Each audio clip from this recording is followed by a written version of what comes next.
నాన్నకే తెలియనంత గలీజ్ జాబ్ ఏం చేస్తున్నావు నువ్వు? It's confidential.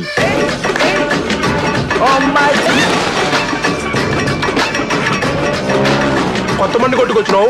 నువ్వు బైకులు కొట్టేస్తావా? అదంతా పార్ట్ టైం అంతే. ఏంటి నువ్వు జేబు దొంగవా? అప్పుడప్పుడు. మరి బట్టలేంటి ఏదో జాబ్ చేసేవాళ్ళ వేసుకున్నావు? ఇగో నీలాగే కనిపించిన ప్రతి ఒక్కడు ఏం చేస్తున్నావు ఎక్కడ చేస్తున్నావు దొబ్బుతున్నాడు. అందుకే ఇట్లాంటి బట్టలు వేసుకుని ఐడి కార్డు ఒకటి తగిలించుకుంటే నోరు మూసుకుని కూర్చుంటారని. ముసుకా.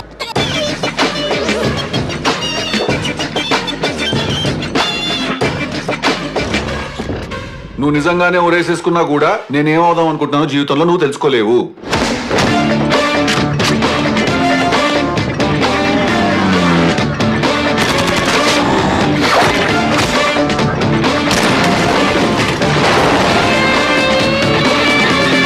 నాకు లవ్ స్టోరీ ఉంది. చీదినమ్మ దరిద్రం మళ్ళీ మొదలైంది.